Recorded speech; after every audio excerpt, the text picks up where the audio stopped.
Yo, what's up guys? Welcome sa another episode na naman ng aking vlog. So, dala tayo. For today's video guys,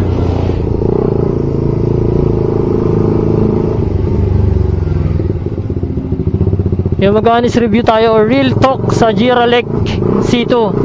Yo, so itong intercom na to guys, ito yung gamit ko ngayon.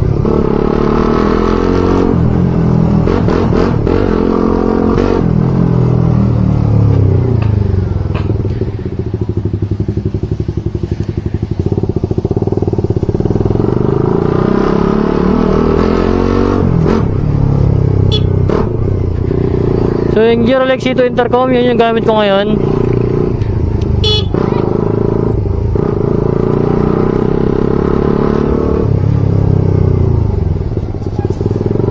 So ang price niya syempre sa may bibili kayong promo nito na buy one take one. So nakalimutan ko na yung price kung magkano eh. Basta may mabibili kayo niyan sa wala pa 2,000.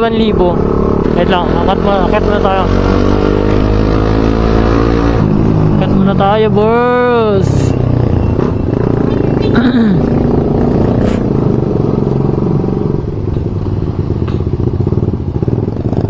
It's the love that I could say, but that told me now to love it like the way. Ayan, baba na tayo, baba.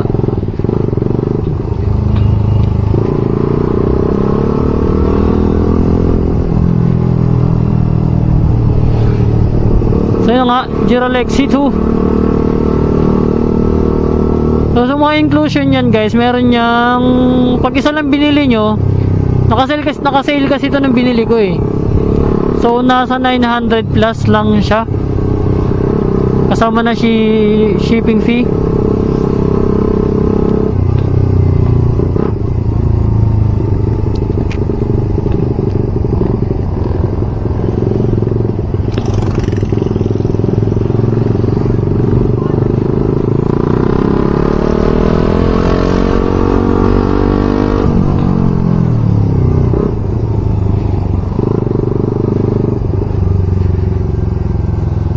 So pag binili nyo to guys, meron na siyang lagayan, yung parang pouch niya na matigas. Dyan na lang sa picture, papakita ko sa inyo. Yan sa screen nyo. Tapos meron na siyang set for soft and hard mic.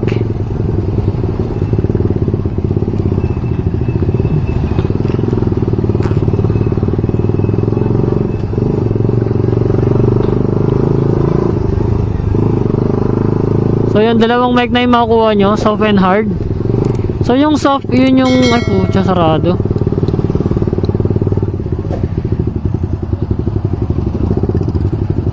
Pwede.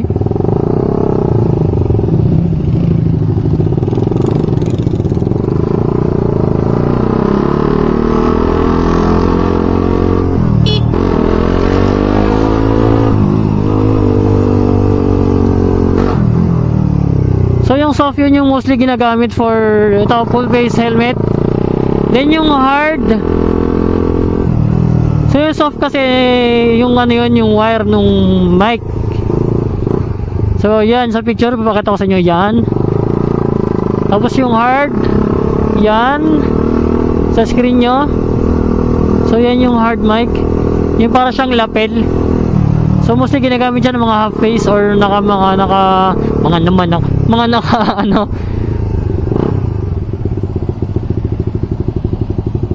na mga naka modular helmet tsaka half face helmet.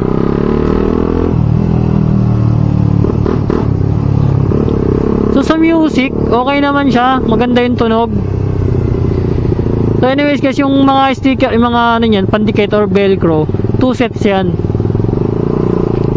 And meron din siyang yun 3M kung gusto nyo nakadikit lang siya sa helmet nyo. Meron ding clip kung gusto nyo na may clip dyan sa helmet nyo, sa gedli, meron yan. So may 2 sets siya ng pandikit tsaka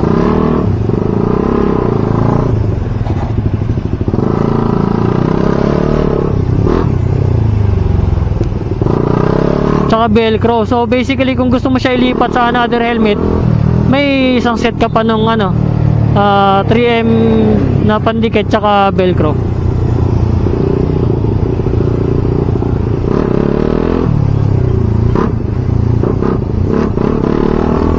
So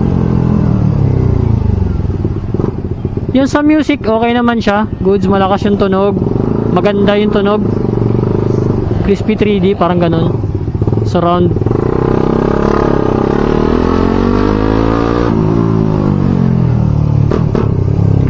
Sa intercom naman, hindi ko pa siya na-try na pag-partnerin yung dalawang Jira Lexi 2. Haven't tried that yet.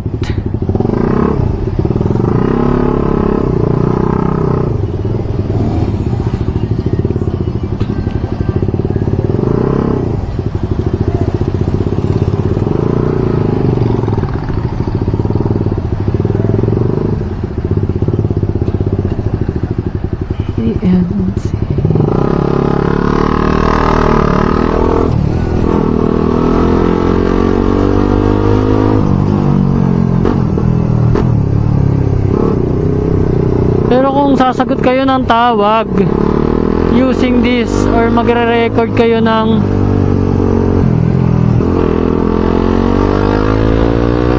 video using this, yung mic nya garalgal,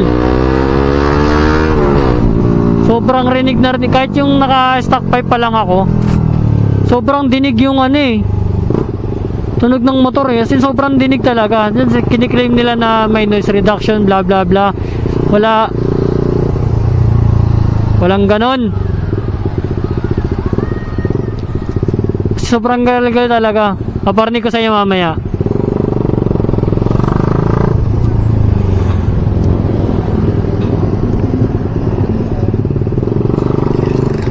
Paparni ko sa inyo mamaya pag nag stoplight tayo. Para makapagkalikot tayo ng cellphone.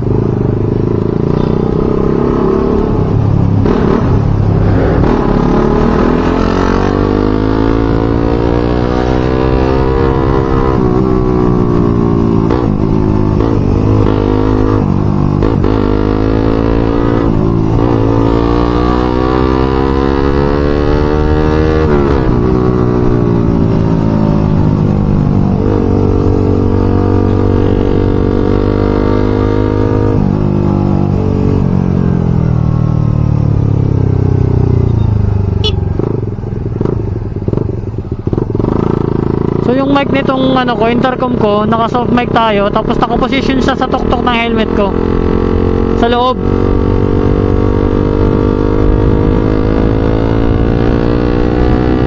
So hindi ko pa rin magets bakit ang lakas-lakas ng wind noise pagka gamit ko ito, tapos umaandar ako.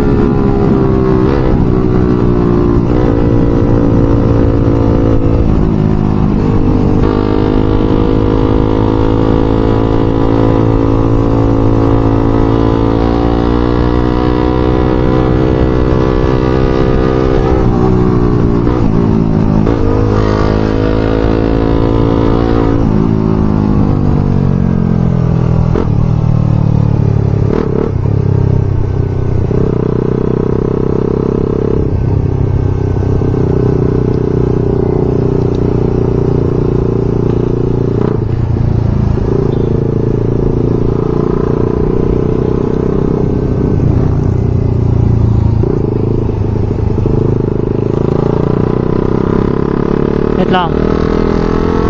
Di pa tayo naghihintay. Wait lang. Kasi dati nung may kaya ko siya doon pinosisyon sa taas, sa loob ng helmet, sa tuktok, sa may tuktok ng ulo. Nung nagbo-vlog ako ng dati kong helmet na SEC Challenger, pag nagbo-vlog ako, doon ko rin siya nilalagay. So wala akong masyadong wind noise na naririnig pag nagre-record ako ng video. So before, dati kasi nung unang bili ko nitong Jira Lexi, Dito siya nakaposisyon sa may bibig, sa tapat ng bibig ko. So whether sa for hard mic yung gamitin ko, ang ingay. As in maingay talaga. Maririnig nyo mamaya pag nakahinto na tayo. Magbigay ko ng sample.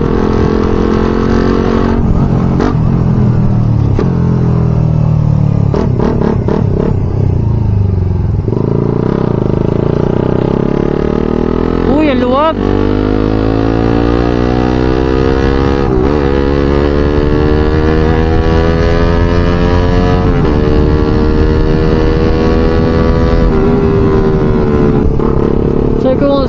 Nung nire-record siya, sabi ko ba't ako sobrang ingay, sobrang sabi ang lakas-lakas ng sobrang lakas ng wind noise. Tapos yung tunog ng motor, kahit naka-stock pipe ako nun, tahimik pa yung stock pipe ko nun eh. Kasi nang ingay talaga, rinig na rinig. Tapos pag sumasagot ako ng call, sinasabi lagi ng kausap ko, sobrang ingay daw, sakit daw sa tenga.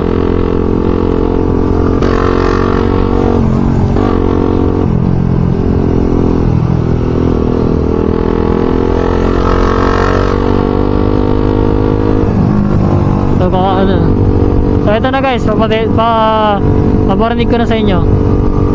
Magre-record tayo ng video using Jiralik.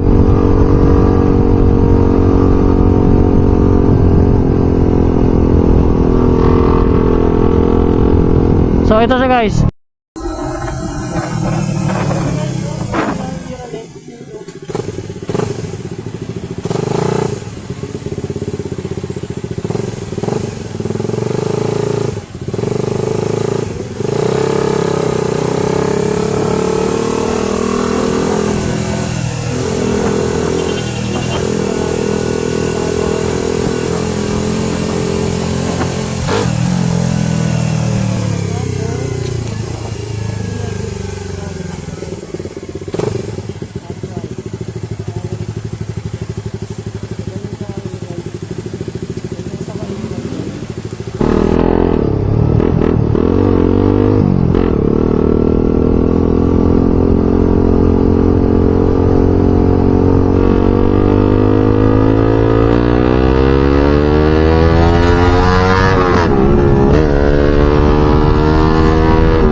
Music lang, okay naman siya. And totoo na siya, water resistant. Kasi lagi ko siyang ginagamit kahit maulan eh. So okay naman.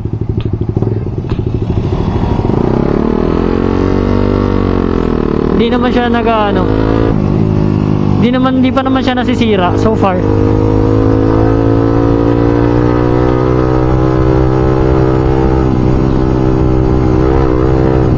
Then yung battery life niya,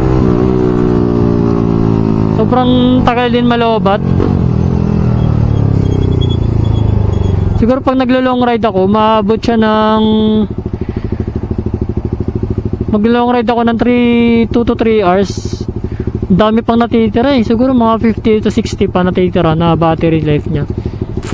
Mga ganun.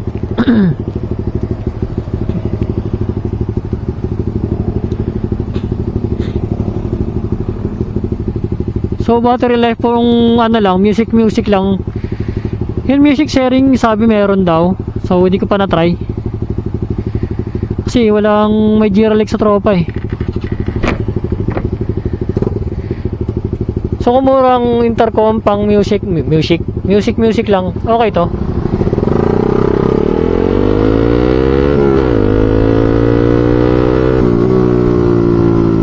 Pero kung gusto niyo talaga na ito kasi hanggang 2 riders lang ang pwede. So kung gusto niyo talaga na maramihan bumili kayo ng siguro okay lang kahit pricey guys, basta magagamit niyo naman ng sa mga mas may kwentang bagay. Like yung ngayon nga, pagka maramihan kayo, so hindi mo magagamit to. Kasi hanggang 2 rider lang, hanggang 2 lang ang pwede niyang ipares eh.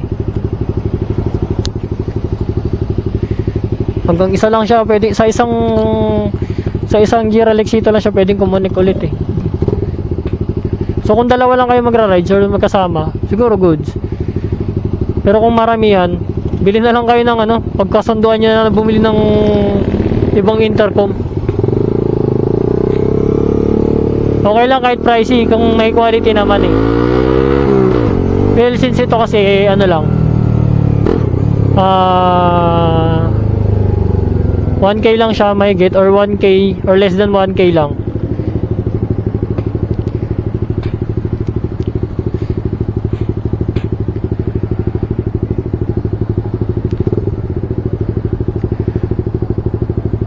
Kaya siyempre di na tayo nag-expect ng ganun karaming features and ano talaga detailed, like good quality talaga, ganun. So meron at meron butas yan since ano naman siya cheap, one of the cheapest intercom. So basically pagka ano, may budget na ano, mag-upgrade ako ng ibang intercom. So ito ang gamit ko ngayon, siguro papamigay ko lang sa mga tropa.